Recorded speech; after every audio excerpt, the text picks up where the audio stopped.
Assalamualaikum warahmatullahi wabarakatuh. Subhanallah wa bihamdihi 'adada khalqihi wa ridha nafsihi wa zinata 'arshihi wa midada kalimatihi. Subhanallah walhamdulillah wa la ilaha illallah wallahu akbar wa la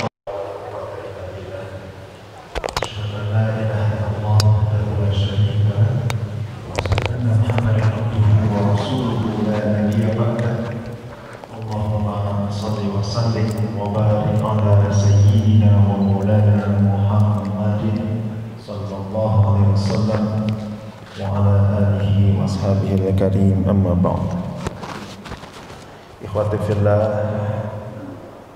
Bapak dan Ibu, hadirin hadirat sekalian yang mudah-mudahan senantiasa dalam limpahan rahmat dan kasih sayang Allah Subhanahu wa taala.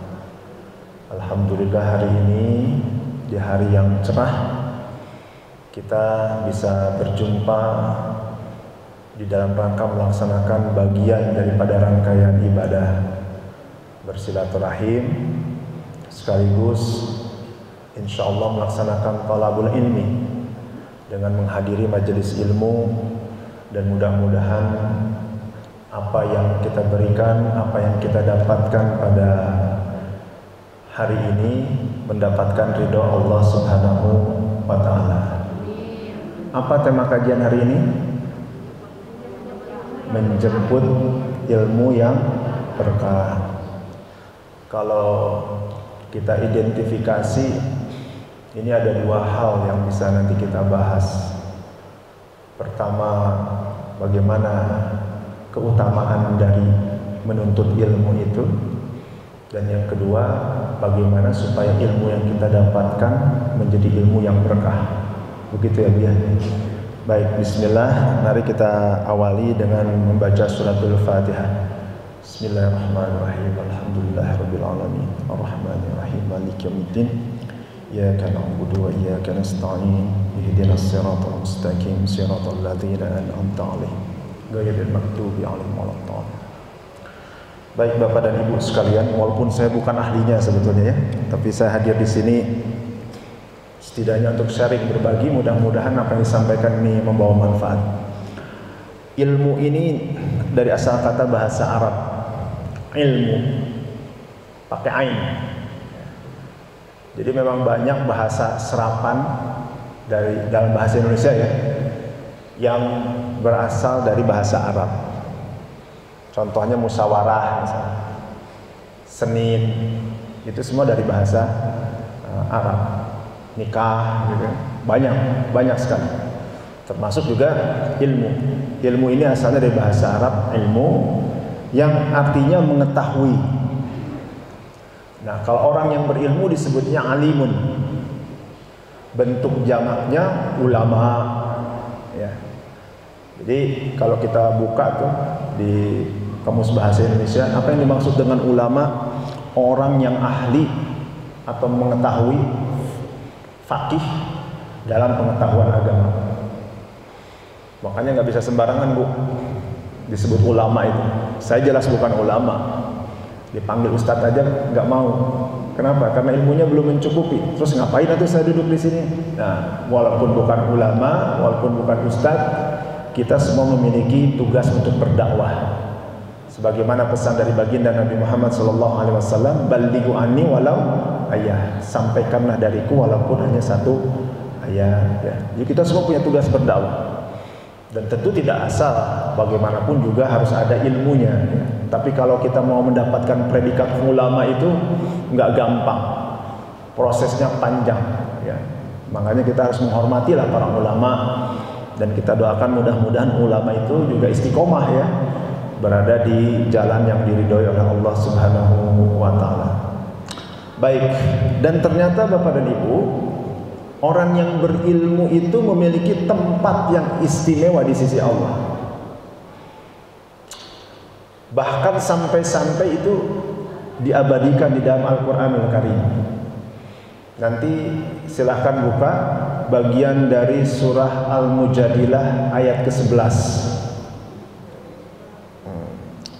Ada yang bawa tafsirnya, boleh buka.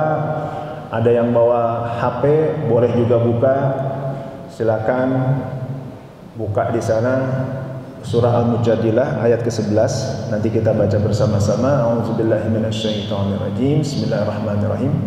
Ya ayyuhalladzina amanu idza qila lakum tafassahu fil majalisi fafsahu yafisahillahu lakum. Udah ketemu?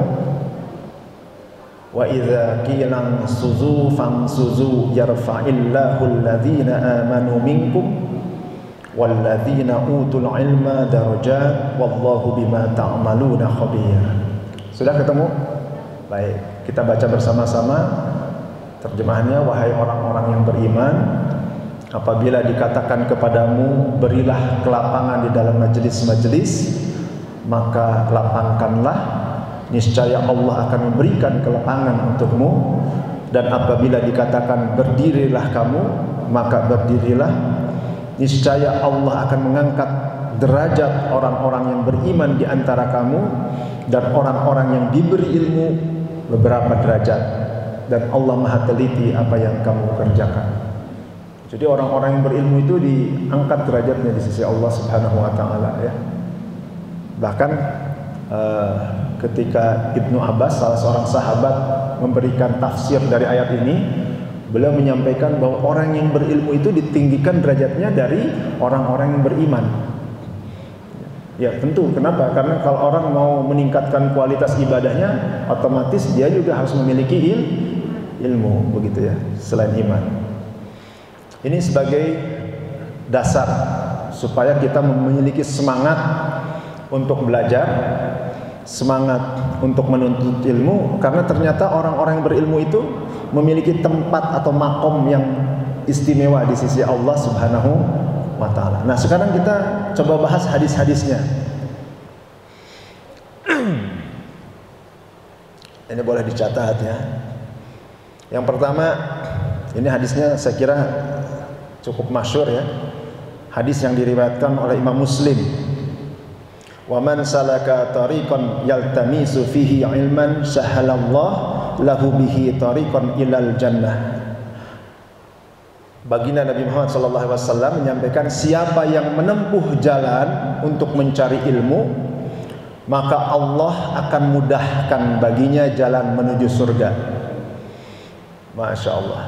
Siapa yang menempuh jalan untuk mencari ilmu, maka Allah akan mudahkan baginya jalan menuju surga. Satu, tuh ya. Mau lagi? Mau? Biar tambah semangat kita ya. Bahkan juga ini Rasulullah menyampaikan kalau orang-orang yang menuntut ilmu ini sama dengan berjihad, Bu. Ini hadis yang diriwayatkan oleh Imam Tirmizi. Di sana disampaikan, man kharaja fit talabul ilmi fahuwa fi sabilillahi hatta yarji'a. Barang siapa yang keluar untuk menuntut ilmu, maka ia berada di jalan Allah hingga ia pulang. Barang siapa yang keluar untuk menuntut ilmu, maka ia berada di jalan Allah hingga ia pulang. Ibu berangkat dari rumah dengan niat untuk mencari ilmu, bersungguh-sungguh mencari ilmu. Ibu berjalan sampai di tempat ini, ibu belajar, kembali lagi ke rumah, itu sama dengan berjihad. Makanya kalau misalnya nih ya, amit-amit tapi ya, pulang dari sini ibu ketabrak misalnya, terus wafat, syahid, Bu. Tapi ada kata kuncinya, bersungguh-sungguh berniat untuk menuntut ilmu. Kalau ibu niatnya datang ke sini untuk ketemu teman, ya, ngegosip, untuk selfie, foto-foto, beda lagi urusannya. Ya, tergantung niat. Kalau niatnya bersungguh untuk cari ilmu, insya Allah ini menuntut ilmu itu bagian daripada jihad kita di jalan Allah Subhanahu Wa Taala. Tambah lagi hadisnya. Baik, ini hadis yang sangat, saya kira sangat masyhur. Kita sudah sama-sama tahu. Hadis riwayat Imam Muslim. Jika seorang manusia mati, maka terputuslah darinya semua amalnya kecuali 3 hal. Sudah tahu semua ya. Sedekah jariah, ilmu yang bermanfaat, dan doa anak-anak yang saleh. Bayangkan tuh, kalau kita memiliki ilmu, ilmu ini dimanfaatkan, disampaikan kepada orang lain, oleh orang itu diamalkan, ini menjadi sedekah jariah kepada kita. Walaupun kita sudah meninggal, jadi kayak tabungan, ya. Terus menerus. Apalagi kalau orang itu misalnya menyampaikan lagi kepada orang lain, diamalkan lagi, disampaikan lagi kepada orang lain, diamalkan lagi, itu amalannya kayak multi level gitu ya, nggak berhenti-berhenti, nyampe kepada kita terus. Makanya jangan malas untuk mencari ilmu, dan ilmu ini kita manfaatkan. Ini jadi tabungan buat kita ibu, ya, insya Allah. Banyak orang yang bangkrut nanti di akhirat, tapi juga banyak orang yang mendapatkan ganjaran pahala dari sesuatu yang dia tidak duga-duga. Salah satunya ini dari ilmu yang bermanfaat. Tambah lagi hadisnya? Boleh, biar lebih yakin.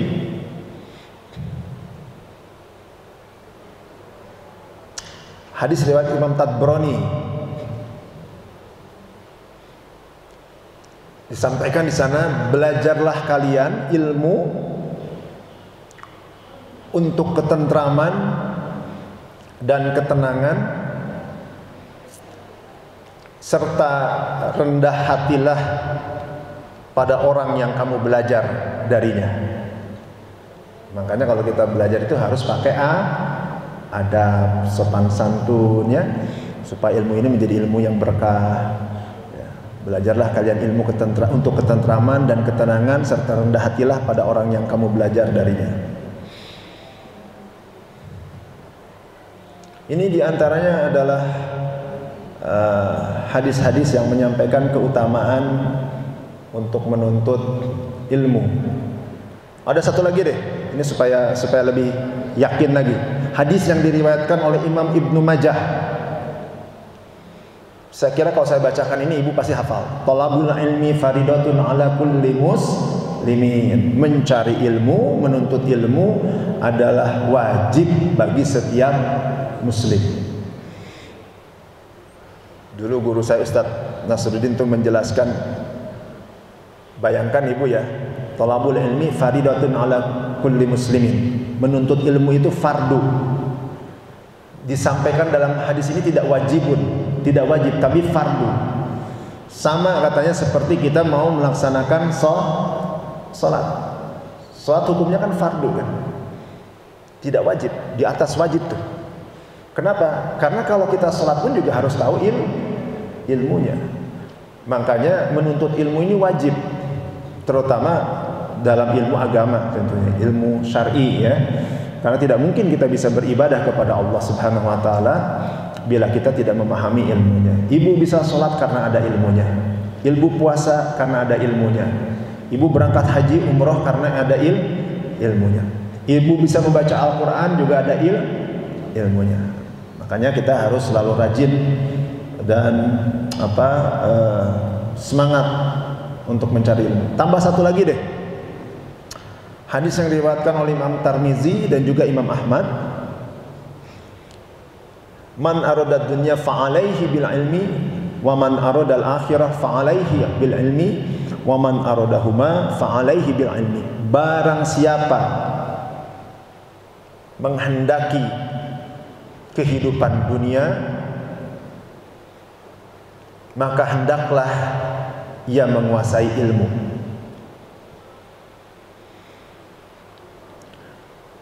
Barang siapa menghendaki kehidupan akhirat, maka hendaknya ia menguasai ilmu. Maka hendaklah ia menguasai ilmu. Dan barang siapa yang menginginkan keduanya, artinya kehidupan dunia dan akhirat ya, maka hendaklah ia menguasai ilmu. Ini hadis ini membuat saya semakin semangat untuk belajar. Karena ternyata memang benar apa yang disampaikan oleh baginda Nabi ya.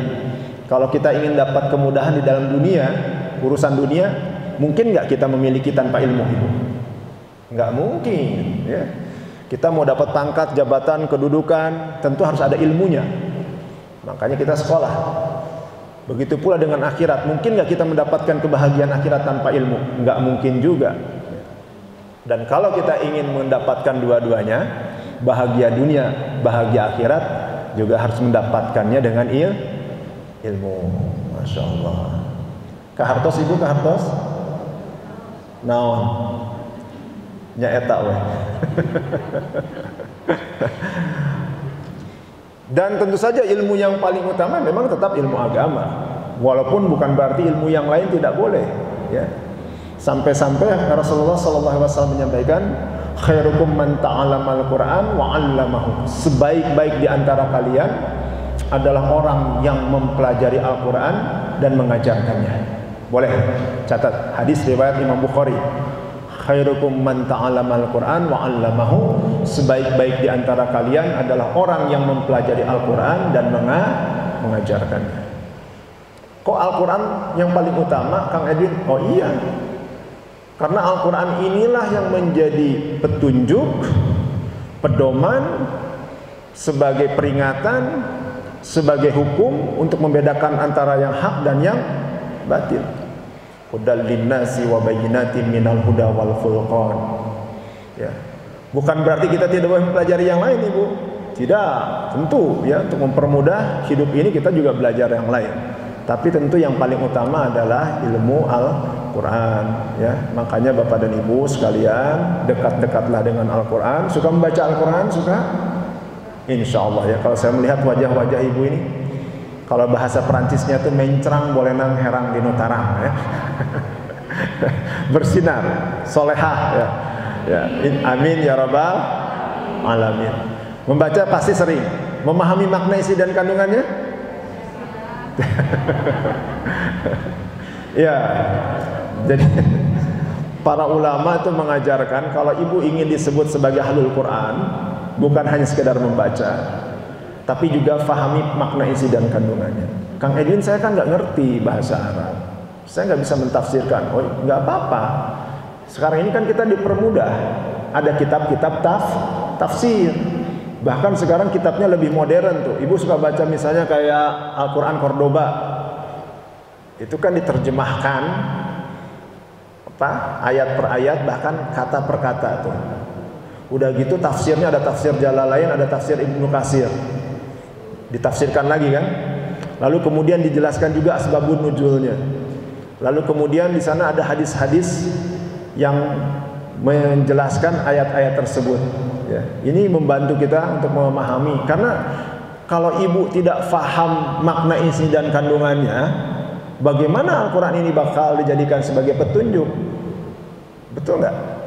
Makanya kadang-kadang ada orang ngaku Islam, 7 turunan Islam, tapi kesasar juga dia.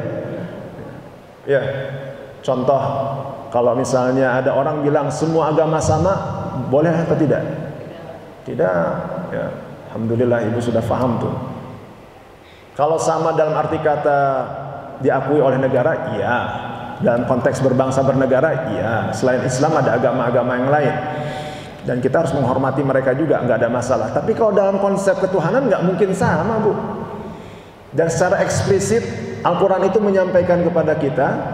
Nanti buka surah Al-Imran ayat 85 ya, ini untuk mempertegas saja, menambah wawasan. Wa may yabtaghi ghairal islami dina fala yuqbala minhu wa huwa fil akhirati minal khasirin.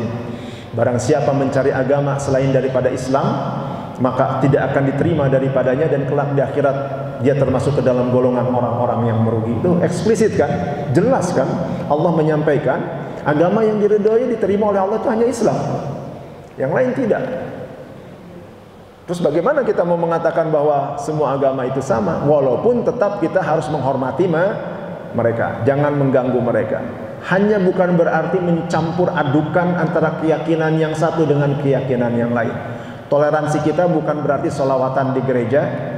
Toleransi kita bukan berarti membaca lagu-lagu rohani di gereja. Tapi toleransi kita adalah lakum dinukum waliyadin, untukmu agamamu dan untukku agamaku. Kahartos ibu naon nya eta we pokona makanya. Ini tambah satu lagi boleh hadisnya? Oke, biar lebih banyak ya. Hadis yang diriwayatkan oleh Ibnu Majah. Hadis sahih yang diriwayatkan oleh Ibnu Majah. Dari sahabat Abu Darda, beliau berkata, aku mendengar Rasulullah SAW bersabda, sesungguhnya akan memintakan ampun, sesungguhnya akan memintakan ampun untuk seorang alim, makhluk yang di langit dan di bumi, hingga ikan hiu di dasar laut. Sesungguhnya akan memintakan ampun untuk seorang alim, makhluk yang di langit dan di bumi, hingga ikan hiu di dasar laut. Allahu Akbar. Bayangkan tuh, ini keutamaan seseorang yang berilmu di sisi Allah. Makhluk-makhluk yang ada di muka bumi ini, termasuk ikan di laut, bayangin, mintain ampun. Makanya ini harusnya menambah semangat kita ya, untuk menuntut ilmu dan memiliki ilmu yang bermanfaat. Kenapa? Salah satu keutamanya adalah ini. Bayangin tuh, tanpa disadari ada makhluk-makhluk yang mendoakan kita. Mau begitu? Mau bu? Nah, makanya harus rajin menuntut ilmu ya, insya Allah. Baik, ini adalah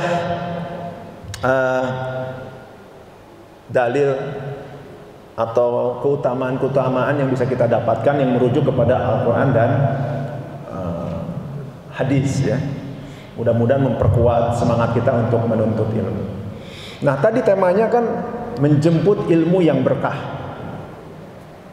Sering sekali kita mendengar kata berkah. Ada yang tahu makna dari berkah apa? Ada yang tahu? Berkah itu sebetulnya juga asal kata dari kata bahasa Arab ya, barokah. Nah, berkah sebetulnya bahasa Arabnya barokah. Maknanya itu adalah ziyadatul khair, bertambah-tambah kebaikan ya. Jadi sesuatu yang berkah dikatakan berkah kalau di dalamnya ada nilai-nilai kebaikan, dan kebaikan itu terus bertambah. Cirinya sesuatu yang berkah itu sekurang-kurangnya ada dua. Satu, semakin mendekatkan kepada Allah. Jadi membuat kita semakin dekat dengan Allah. Dan yang kedua, bisa dirasakan manfaatnya.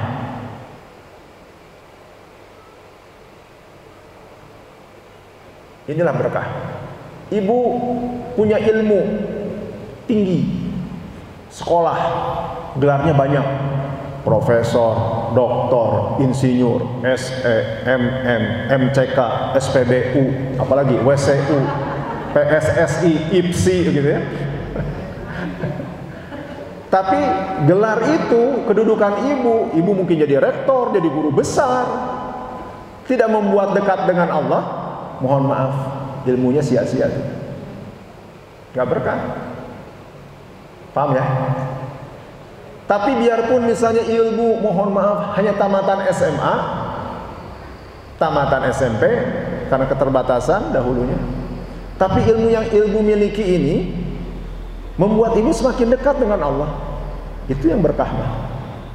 Apalagi kalau ibu punya ilmu yang semakin tinggi dan juga semakin dekat dengan Allah, tentu nilainya pun juga akan semakin besar. Paham ya Bu ya? Terus yang ciri keduanya, ilmu yang berkah itu bisa dirasakan manfaatnya oleh orang banyak. Ilmu ini yang ibu miliki ternyata berguna buat orang banyak, berkah tuh. Tapi kata kuncinya tetap yang pertama ya, harus dekat dulu kepada Allah.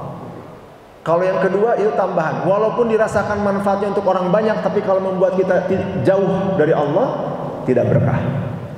Paham ya Bu ya? Ibu punya rumah, gedong, singrong, megah, mahal, harganya miliaran, tapi yang di dalam isi rumahnya nggak pernah sholat, nggak pernah puasa, berkah atau tidak? Tidak. Bahkan suami istri ribut mulu, anak-anaknya ada yang jadi pecandu narkoba, ada yang hidup bebas, nggak karu-karuan, berkah atau tidak? Tidak. Jadi tolak ukurnya berkah itu kalau satu membuat kita semakin dekat kepada Allah, dan yang kedua memberikan manfaat. Apalagi kalau manfaatnya untuk orang banyak. Paham ya Bu ya? Nah, ini ya yang harus kita cari. Jadi ketika menuntut ilmu, kita harus berpikir, oh, ilmunya juga harus berkah. Lalu kemudian juga bagaimana caranya supaya kita bisa mendapatkan ilmu yang berkah tersebut. Paham ya? Oleh karena itu nggak sembarangan ilmu, Bapak dan Ibu sekalian. Ilmu yang berkah itu jelas harus ilmu yang baik dan bermanfaat, tidak hanya untuk dirinya tapi juga untuk orang banyak. Nah, sekarang tinggal saya mungkin ini agak terburu-buru ya, karena setelah ini ada kegiatan lagi menjadi salah satu narasumber di Hotel Pullman. Jadi mudah-mudahan waktunya cukup. Mau sampai jam berapa nih? Sampai zuhur, Masya Allah. Secukupnya aja ya. Tapi mudah-mudahan ini materinya nyampe. Baik. Sekarang bagaimana caranya supaya kita memiliki ilmu yang berkah?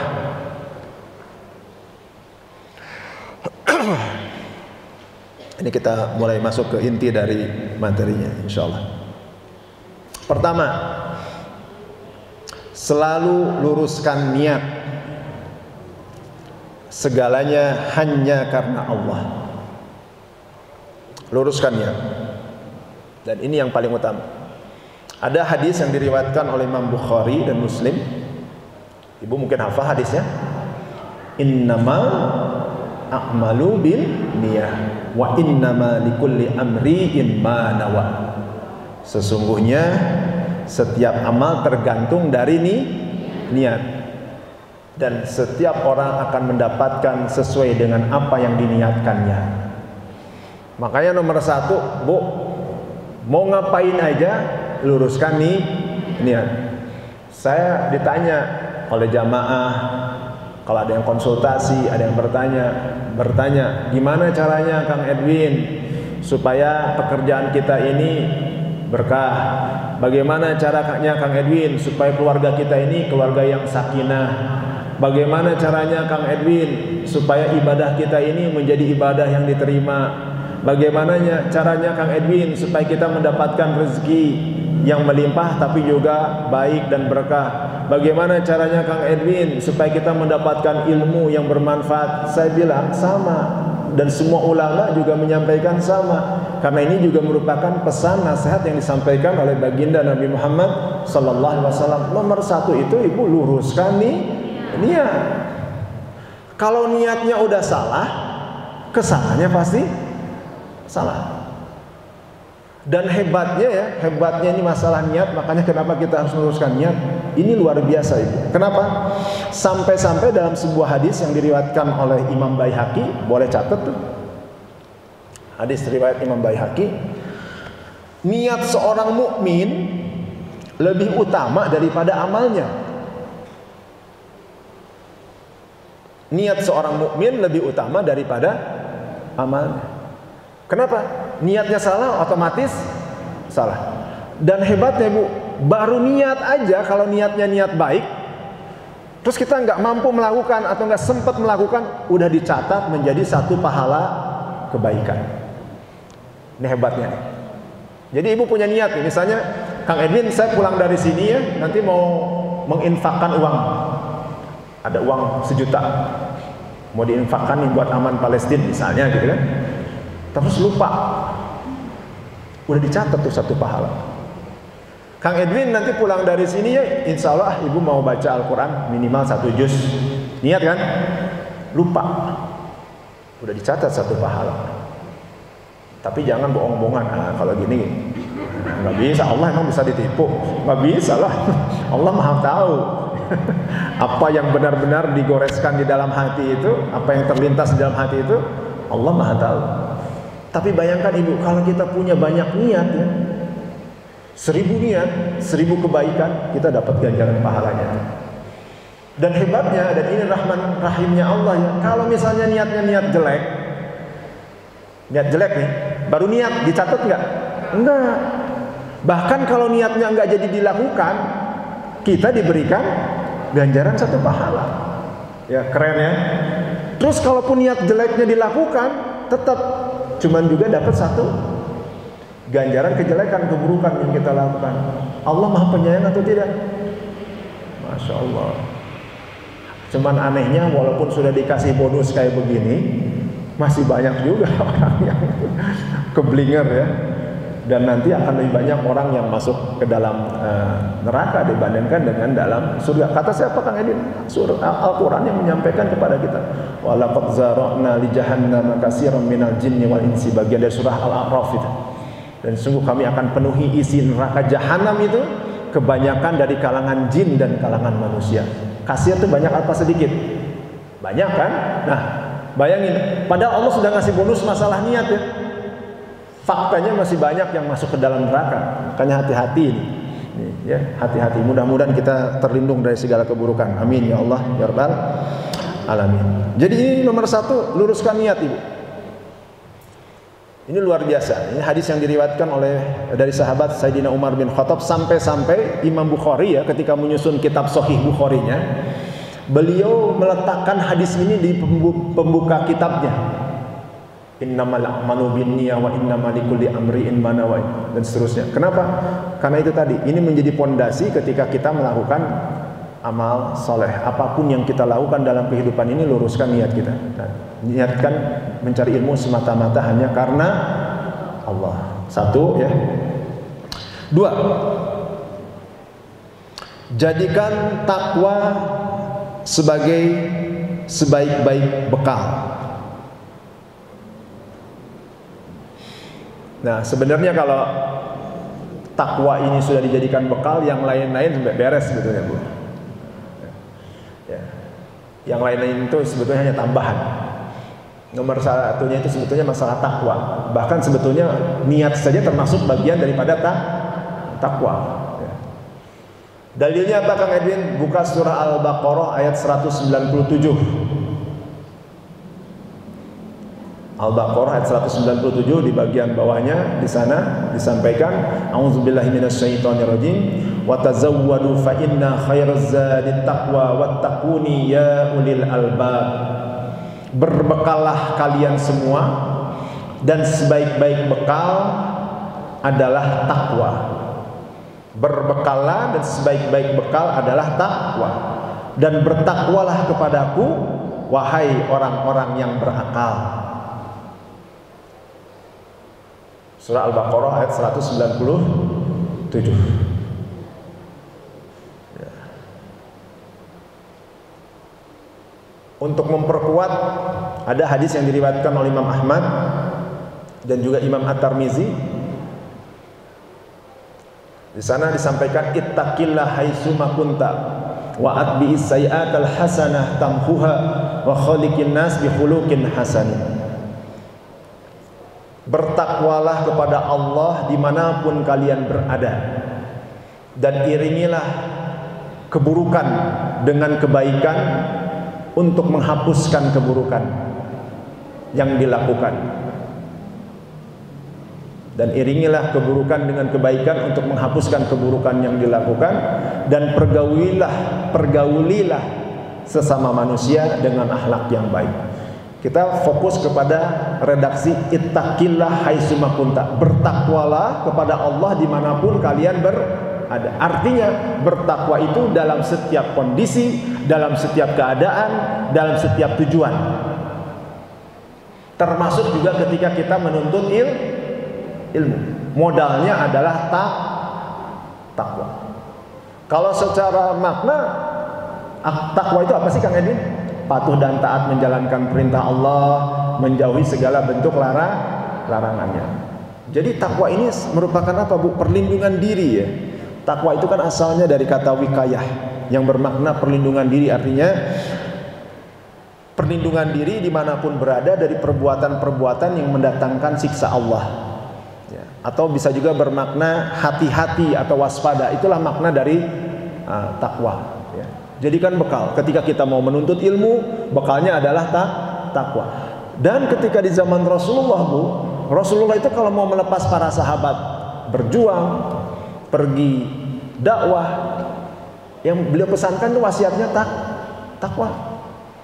Begitu pula para sahabat, ketika para sahabat diangkat sebagai Al-Khulafaur Rasyidin, sebagai khalifah, apa yang mereka sampaikan? Wasiat takwa. Sampai-sampai saya membaca misalnya Sayyidina Abu Bakar Siddiq ketika diangkat menjadi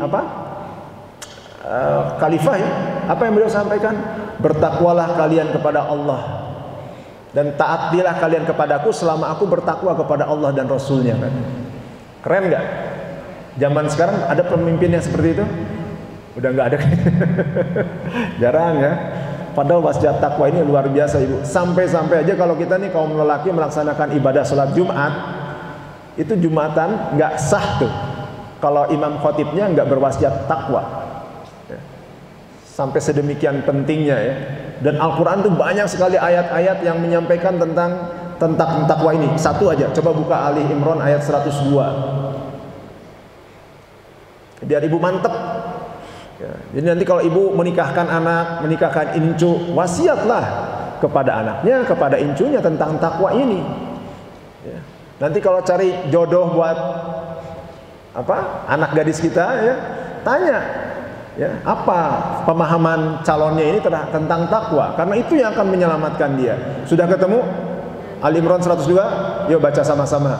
Ya ayyuhalladzina amanu taqullaha haqqa tuqatih wa la tamutunna illa wa antum muslimun. Apa terjemahannya? Apa maknanya? Wahai orang-orang yang beriman, bertakwalah kalian kepada Allah dengan sebenar-benarnya takwa, dan jangan kalian mati melainkan dalam keadaan muslim. Sampai segitunya Allah menekankan bertakwa kepada Allah dengan sebenar-benarnya takwa. Jadi ini menjadi modal bekal kita Bapak dan Ibu di dalam menghadapi segala persoalan, di dalam menghadapi segala tujuan ya.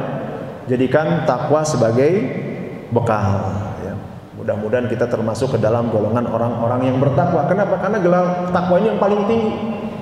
Inna akramakum indallahi atqakum. Sesungguhnya yang paling mulia di sisi Allah adalah orang-orang yang bertakwa. Ini nama masjidnya nih keren ya, Baitul Muttaqin, tempat orang-orang bertakwa. Mudah-mudahan kita masuk ya ke dalam golongan orang-orang yang bertakwa kepada Allah Subhanahu wa Ta'ala. Oke, ini udah dua ya. Terus yang ketiga, selalu berdoa memohon pertolongan Allah. Jadi kalau ketika kita menuntut ilmu itu, mohon pertolongan kepada Allah. Kenapa? Karena yang bisa memberikan kepada kita ilmu yang berkah, bermanfaat ini apabila mendapatkan izin dan ridha dari Allah Subhanahu wa Ta'ala. Apalagi kita tahu selain kita ini ada oknum, Bu. Oknumnya siapa? Syaitan yang bisa menggelincirkan kita kan, dan memberikan kita pemahaman-pemahaman yang menyesatkan. Makanya kita minta pertolongan Allah, dan doanya diajarin lagi oleh baginda Nabi Muhammad SAW. Ingin diajarin nggak doanya? Oh, baik. Ini hadis yang diriwayatkan oleh Imam Ibnu Majah. Mungkin doanya ibu sudah hafal ya. Coba kita baca bersama-sama. Allahumma inni as'aluka ilman nafi'an wa rizqan thayyiban wa amalan mutaqabbalan. Ya Allah, sungguh aku memohon kepadamu ilmu yang bermanfaat dan rizki yang baik dan amal yang diterima. Amin. Nah, sering baca-baca ini ya. Allahumma inni as'aluka ilman nafi'an. Ya, setelah salat subuh kita bacakan doa ini supaya kita juga mendapatkan ilmu yang berkah, ilmu yang bermanfaat. Ajarkan juga anak-anak kita banyak doa-doa ya. Ada juga misalnya, coba baca, raditu billahi rabba wa bil islami dina wa bi Muhammadin nabiyyan wa rasulah rabbi zidni ilma warzuqni fahma. Itu juga doa ya, supaya kita diberikan tambahan ilmu oleh Allah Subhanahu wa Ta'ala dan diberikan pemahaman yang benar terhadap ilmu tersebut. Nah, artinya apa? Ketika kita ingin menuntut ilmu, sertakan Allah. Jangan hanya mengandalkan kecerdasan sendiri gitu, kemampuan sendiri. Banyak Bu, profesor, doktor, insinyur, SE, MM, MCK, WSU, SPBU, anggar atas sekarang hadir, IPSI, PPSI gitu ya. Ilmunya tinggi, berderet-deret, tapi tergelincir juga. Tidak sedikit kan? Makanya selalu minta pertolongan Allah, minta perlindungan Allah, dan minta selalu kepada Allah agar diberikan ilmu yang bermanfaat. Bisa difahami ya? Dan kelebihannya, ini yang kelebihannya, kalau kita memohon kebaikan kepada Allah dan Allah ridho kepada kita, Allah itu akan fakihkan kita, Ibu. Akan fakihkan kita. Ini terasa sekali. Saya ini bukan ulama, bukan ustadz, Bu. Ya, bahkan mungkin pendidikan kita juga sangat-sangat terbatas dalam bidang ilmu agama. Tapi saya merasakan ada kemudahan. Kenapa? Bukan karena kitanya yang hebat, karena Allahnya mungkin yang membantu kita, dimudahkan. Dan ini memang dijanjikan. Ibu baca hadis yang diriwayatkan oleh Imam Bukhari dan Muslim. Ya. Di sana disampaikan, boleh ini dicatat untuk menguatkan pemahaman kita. Barang siapa yang Allah inginkan, barang siapa yang Allah inginkan kebaikan kepadanya, barang siapa yang Allah inginkan kebaikan kepadanya, Allah akan fakihkan ia. Fakihkan itu difahamkan ya. Allah akan fakihkan ia dalam masalah agama ini. Allah akan fakihkan ia dalam masalah agama. Makanya jangan pernah berhenti memohon kepada Allah. Karena kalau kita hanya mengandalkan kemampuan kita, mungkin terbatas ya. Banyak godaannya, banyak gangguannya. Kita mohonlah kepada Allah, ya Allah, hamba-Mu yang dipenuhi dengan kelemahan dan kekurangan. Hamba mohon kepadamu, ya Allah, anugerahkan kebaikan kepada diri hamba. Mudahkan hamba, ya Allah, agar hamba dapat memahami ilmu yang berguna dan bermanfaat untuk urusan dunia dan urusan akhiratnya. Mintalah sama Allah, biar Allah nanti yang fakihkan kita ya, dalam pemahaman, terutama dalam pemahaman urusan agama ini. Kenapa? Karena saya melihat tidak sedikit juga orang yang mungkin mereka memiliki ilmunya, tetapi dalam prakteknya tidak sesuai dengan apa yang diketahuinya. Paham nggak maksudnya? Memiliki ilmunya, tapi kemudian ketika dalam prakteknya justru bertentangan dengan ilmu yang dimilikinya. Nah, kita berlindung kepada Allah supaya hal-hal tersebut jauh dari diri kita. Saat ini ibu yang merusak akidah kita itu bukan orang luar. Kalau kita perhatikan, bukan orang luar, justru internal. Dan mereka yang mohon maaf barangkali memiliki gelar bahkan ya latar belakang pendidikan agama yang baik sebetulnya. Buktinya apa Kang Edin? Buktinya sekarang kan itu ada pihak-pihak yang menyampaikan misalnya diantaranya semua agama sama. Saya sampaikan dalam konteks keagamaan ya, dalam konteks ketahanan. Kalau dalam konteks berbangsa bernegara nggak ada masalah. Awas jangan diartikan yang berbeda. Ini dalam konteks ketahanan. Ada pihak-pihak yang menyampaikan, bahkan mereka ini secara terbuka. Nanti ibu bisa lihat di rekaman-rekaman di YouTube. Mereka menyampaikan bahwa umat Islam tidak boleh meyakini ajaran agamanya yang paling benar, katanya. Karena masuk surga itu hak prerogatif Tuhan gitu. Jadi kita nggak boleh mengklaim agama kita yang paling benar. Ini gimana coba? Udah ngawur. Dan ngawurnya sangat-sangat luar biasa karena ini menyangkut masalah akidah. Loh, Kang Edin emang nggak boleh kalau agama lain menyatakan agamanya yang paling benar? Nggak ada masalah, silakan aja. Agama lain menyampaikan agamanya yang paling benar, nggak ada masalah juga buat kita, bener nggak? Kita nggak mempersoalkan. Tapi kenapa ketika kita juga meyakini bahwa agama kita yang paling hak lalu dipersoalkan?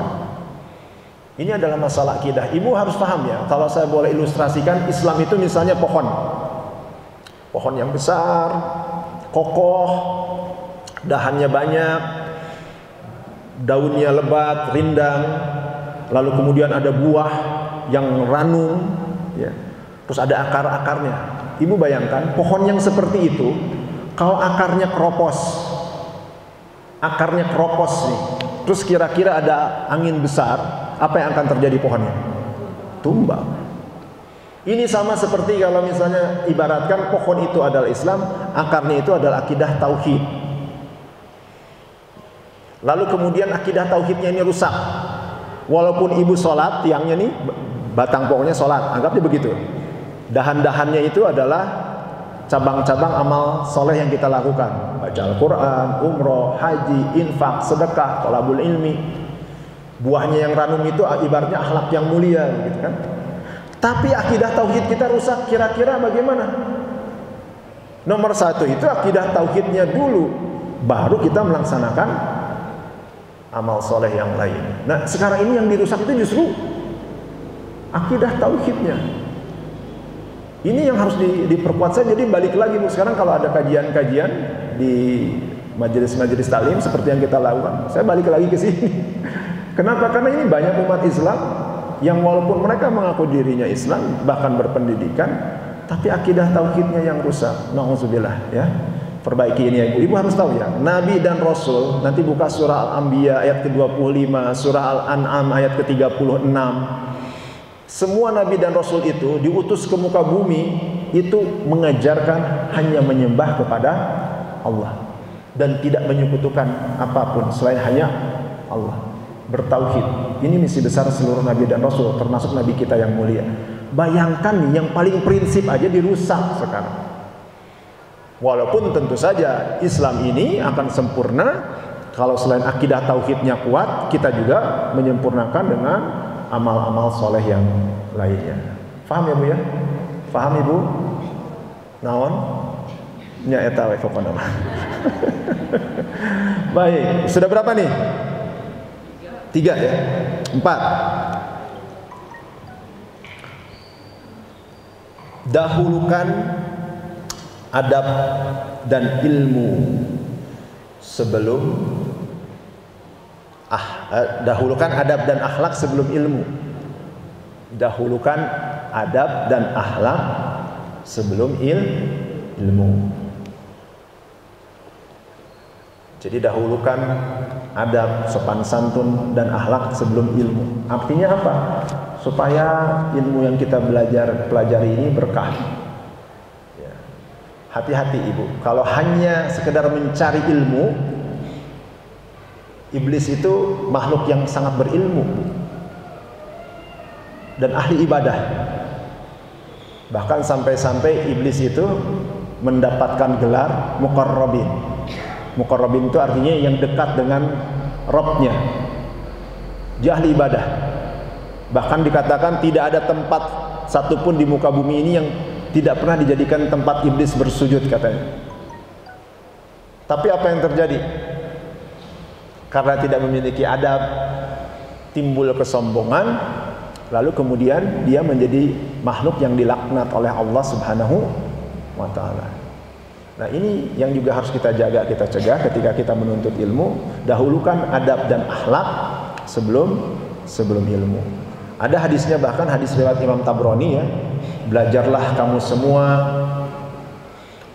dan mengajarlah kamu semua dan hormatilah guru-gurumu serta berlaku baiklah terhadap orang yang mengajarkanmu.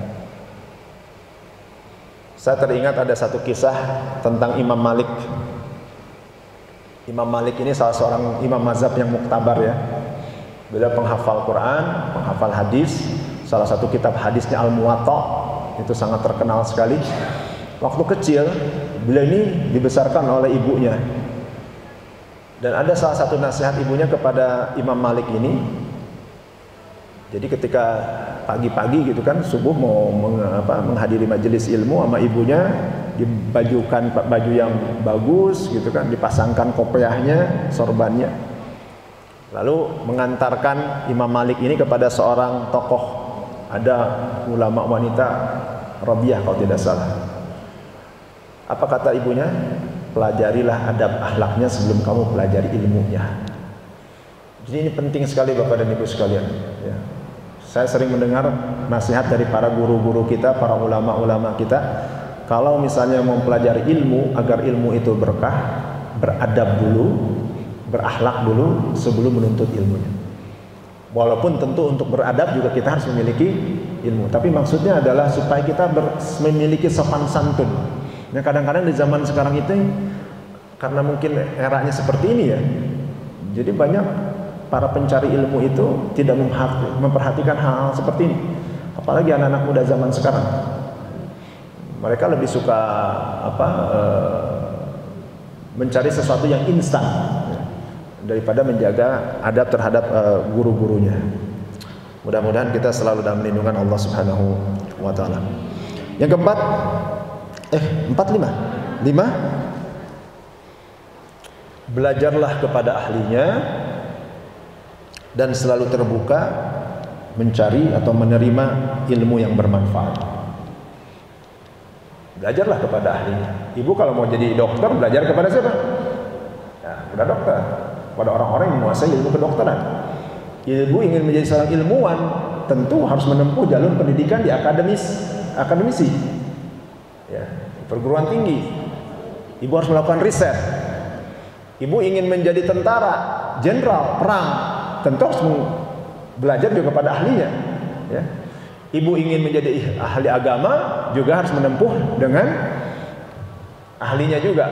Ya. Supaya apa? Supaya ilmu yang kita dapatkan juga sesuai dengan seharusnya. Jangan sampai mendapatkan ilmu yang ngarang-ngarang ya, sesat dan juga menyesatkan. Kalau kita belajar agama ini kan ada panduannya, Al-Quran dan As-Sunnah, dan juga ijma dan kias dari para alim ulama ya. Ini akan lebih berkah. Bahkan kalau ibu dapat guru yang bersanad itu jauh lebih baik ya. Itu akan jauh lebih baik, Bu. Bahkan ada keberkahan katanya di situ. Mudah-mudahan ibu punya kesempatan, walaupun tentu saja kalaupun tidak, minimal dari kajian-kajian seperti ini juga mendapatkan ilmu yang bermanfaat ya, Bu ya. Terakhir, yang keenam, bersungguh-sungguh dan bersabar di dalam menuntut ilmu. Bersungguh-sungguh dan bersabar di dalam menuntut ilmu. Orang itu nggak sama. Nanti saya akan sampaikan. Ada 6 nasihat dari Imam Syafi'i itu bagi orang yang mau menuntut ilmu. Orang itu nggak sama soalnya. Kecerdasan orang itu berbeda-beda. Dan semua orang sebetulnya cerdas. Cuman cara mendapatkannya yang berbeda. Ada orang yang Allah anugerahkan kecerdasan sehingga dia mudah menerima, mudah menghafal, mudah memahami. Ada yang begitu kan? Ada. Saya punya teman dulu lagi SMP namanya Sabtono, orang Jawa ya, tapi pindah ke Bandung, pinter Bu. Kalau ada pelajaran, apalagi pelajaran eksakta terutamanya kayak matematika kayak gitu, dia tuh kayak nggak merhatiin gurunya apa, dia nulis-nulis aja. Tapi tiap ujian, tiap ulangan nilainya selalu 10. Kan aneh. Ada orang yang kayak gitu. Dia kurangnya cuma di pelajaran bahasa Sunda. Kebetulan orang Jawa, jadi nggak ngerti gitu. Tapi mata pelajaran yang lain cepat sekali dia belajar. Ada orang yang kayak begitu. Orang-orang jenius kan begitu. Cerdasnya itu memang anugerah. Nggak semua orang seperti itu. Tapi ada juga orang yang cerdas karena dia apa? Dia giat belajar dan dia rajin. Ya. Jadi semua orang bisa cerdas gitu. Cuman kebanyakan bukannya giat, malas. Jadi semuanya pinter, nggak ada yang bodoh, Bu. Cuman yang bedanya antara yang rajin dengan yang tidak, itu aja. Ya. Nah, kalau ibu mau menuntut ilmu, syaratnya itu bersungguh-sungguh dan bersabar dalam menuntut ilmu. Ya. Ada peribahasakan manjada wajada. Nah, barang siapa bersungguh-sungguh, maka dia akan berhasil. Manjada wajada. Baik, ini adalah tips ya kalau kita ingin mendapatkan ilmu yang berkah dan bermanfaat. Sebagai tambahan saja, ini ada nasihat juga dari Imam Syafi'i rahimahullah. Ya. Jadi dalam sebuah syair beliau menyampaikan, tahu Imam Syafi'i kan? Imam Syafi'i tahu di antara ulama-ulama besar, ulama mazhab itu yang muktabar ada 4. Sebetulnya banyak, Bu. Tapi yang muktabar, kenapa disebut muktabar? Karena ilmunya itu diturunkan kepada murid-muridnya, lalu ada kitab-kitabnya. Sebetulnya ulama-ulama mazhab itu banyak, bukan hanya 4 ini. Tapi kalau yang lain, kebetulan beliau tidak memiliki murid-muridnya yang melanjutkan pelajaran yang diberikan. Nah, salah satunya itu adalah Imam Syafi'i. Ada Imam Ahmad, Imam Hambali kan, ada Imam Syafi'i, ada Imam Maliki, ada Imam Malik dan juga ada Imam Abu Hanafi. Nah, Imam Syafi'i ini pernah menyampaikan bahwa ilmu tidak akan diperoleh kecuali dengan 6 perkara. Ilmu tidak akan diperoleh kecuali dengan 6 perkara, yaitu kecerdasan, kesungguhan, kesabaran, bekal yang cukup, bimbingan guru, dan waktu yang lama. 6 ya. Kecerdasan, kesungguhan, kesabaran, bekal yang cukup, bimbingan guru, dan waktu yang lama. Nah, yang pertama kecerdasan. Tadi saya sudah jelaskan ya. Cerdas itu ada 2. Satu, cerdas yang dianugerahkan, dan yang kedua, cerdas yang didapat dengan berusaha keras dan giat belajar. Jadi nggak mungkin orang mau mendapatkan ilmu kalau nggak cerdas atau nggak mau rajin belajar. Kecerdasan, kesungguhan, kesabaran, bekal yang cukup, bimbingan guru, dan waktu yang lama. Artinya memerlukan waktu gitu ya. Baik. Tadi kecerdasan ya udah jelas ya. Terus yang kedua kesungguhan. Ya, karena jelas perjalanan menuntut ilmu itu bukanlah suatu hal yang mudah. Banyak rintangan yang akan dihadapi, seperti halnya juga malas. Jadi kesungguhan ini termasuk juga niat yang kuat di dalam diri kita. Kita ingin menuntut ilmu. Lalu yang ketiga kesabaran. Kesabaran merupakan faktor pendukung terbesar dalam segala hal. Sampai-sampai bahkan di dalam surah Al-Baqarah itu kalau tidak salah ayat ke-45 ya, disampaikan di sana, wasta'inu bis-sabri was-shalah wa innaha lakabiratun illa 'alal khasirin. Dan jadikanlah sabar dan salat sebagai penolongmu, dan sesungguhnya hal itu sukar terkecuali bagi orang-orang yang khusyuk. Dalam ayat yang lain dalam Al-Baqarah juga disampaikan, ya ayyuhallazina amanu ista'inu bis-sabri was-shalah innallaha ma'as-sabirin. Jadikanlah sabar dan wahai orang-orang yang beriman, jadikanlah sabar dan salat sebagai penolongmu, sesungguhnya Allah bersama-sama dengan orang yang sabar. Jadi Ibu kalau mau menghadapi apapun termasuk juga menuntut ilmu ya, harus sabar. Sabar itu bukan pasif kalau dalam Islam ya. Sabar itu justru aktif. Bersabar dalam menuntut ilmu, aktif atau tidak? Aktif. Bersabar dalam membina keluarga, aktif atau tidak? Bersabar dalam beribadah, aktif atau tidak? Aktif. Bersabar dalam berjuang, aktif atau tidak? Sabar dalam Islam itu bukan kalau dipukul pipi kiri terus dikasih pipi kanan, bukan. Itu harus dipahami itu. Keempat, bekal yang cukup. Bukan berarti uang kalau bekal yang cukup itu, tapi juga tenaga, pikiran, waktu ya. Itu merupakan bekal. Termasuk juga kemauan. Bahkan orang-orang terdahulu itu Ibu ya, bayangkan ya, untuk menuntut ilmu kayak Imam Bukhari. Ini ahli hadis kan? Beliau untuk mengumpulkan hadis-hadis itu, beliau pergi ke tempat-tempat yang jauh, didatangin. Misalnya beliau mendapatkan kabar bahwa ini ada hadis ini diketahui oleh seorang ulama, seorang tokoh gitu ya. Jauh Bu, dari tempat tinggal beliau pergi gitu kemana? Bisa ratusan, bisa ribuan kilometer. Sampai di sana beliau perhatikan dulu orangnya, akhlaknya bagaimana, kehidupannya bagaimana. Kalau baik baru mau mengambil ilmu dari situ. Jadi nggak sembarangan. Beda dengan kita yang sekarang serba instan. Tapi ilmunya pun juga menjadi ilmu yang berkah. Betul nggak? Ya. Itu bekal yang cukup. Yang kelima, bimbingan guru. Ya, tentu. Salah satu yang paling penting dalam menuntut ilmu adalah bimbingan guru. Supaya apa? Supaya tidak sesat dan nyasar ya, sesat. Masih mending kalau sesat hanya untuk dirinya, yang bahaya itu justru menyesatkan orang lain tuh. Jadi keburukan yang berjamaah. Jangan sampai itu ya. Cari guru yang baik.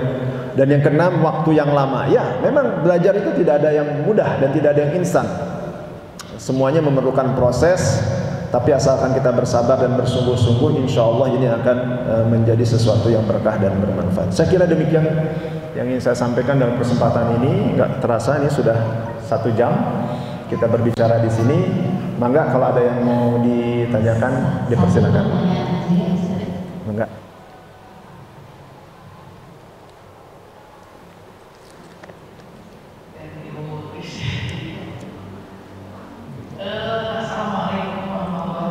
Waalaikumsalam Bu Is.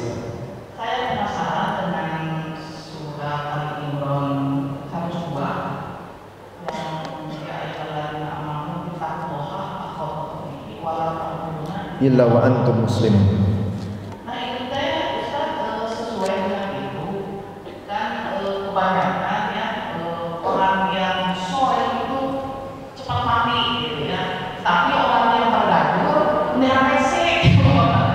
Apa ayat ini sesuai kalau memberi kesempatan untuk orang yang bergadur soleh dulu gitu lah, soleh dulu baru gimana tuh Ustaz?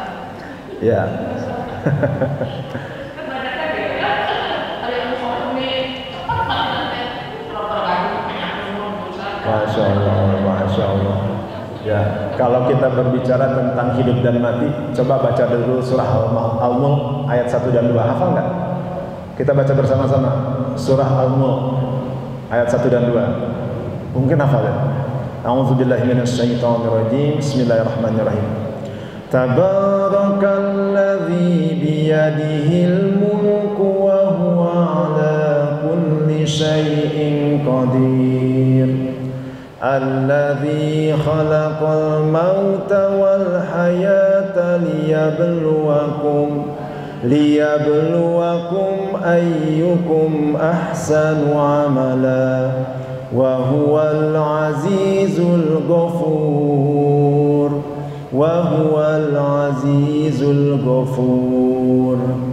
Maha suci Allah yang menguasai segala kerajaan.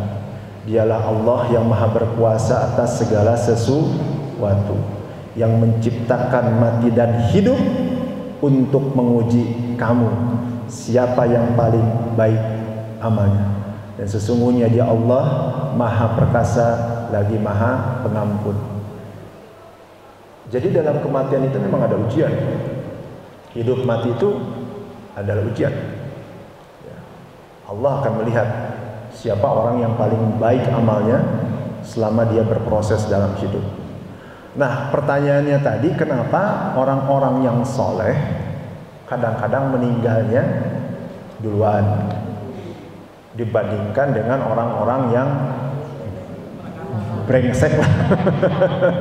Ya, yang banyak salahnya. Ini memang rahman rahimnya Allah ya, karena Allah lebih tahu daripada kita. Mungkin Allah mewafatkan orang yang soleh itu untuk menjaga agar orang-orang soleh itu mereka tidak sampai melakukan perbuatan yang membuat akhir hidupnya su'ul khatimah. Dan sekaligus juga mungkin menjawab doa dari orang-orang soleh itu, ketika doa orang-orang soleh itu meminta agar diwafatkan dalam keadaan husnul khatimah. Allah wafatkanlah dia dalam keadaan soleh. Lalu kemudian kenapa ada orang-orang yang tidak soleh berbuat kerusakan di muka bumi ini malah seperti panjang umurnya? Mungkin bisa jadi Allah memberikan kesempatan dia untuk bertaubat karena rahman rahimnya Allah, atau dibiarkan itu menjadi istidraj ya bagi yang bersangkutan. Bisa dibuat sebagai bahkan itu azab kepada yang bersangkutan. Yang bersangkutan tidak sadar terhadap apa yang dilakukannya, dan apa yang dilakukan itu nanti akan menjadi ibrah atau iktibar, pelajaran buat yang lain. Jadi selalu ada hikmah Bu di balik semua kejadian yang ada di tengah-tengah kita ya. Mudah-mudahan kita senantiasa dalam bimbingan dan perlindungan Allah Subhanahu wa taala. Saya kira demikian. Ini karena mungkin sudah ada Kang Rama ya akan melanjutkan materi yang selanjutnya. Terima kasih Bapak dan Ibu, mudah-mudahan apa yang disampaikan ini bermanfaat ya kepada kita semua, menjadi ilmu yang berkah, menjadi ilmu yang bermanfaat. Mohon maaf apabila ada kesalahan, kekurangan. Yang baiknya datang dari Allah, yang jeleknya, yang salahnya dari saya, karena saya juga bukan ulama, bukan ustadz, ilmu juga sangat terbatas. Tapi mudah-mudahan ini menjadi jalan kebaikan untuk kita semua. Usikum wa nafsi bittaqwallah. Assalamualaikum warahmatullahi taala wabarakatuh.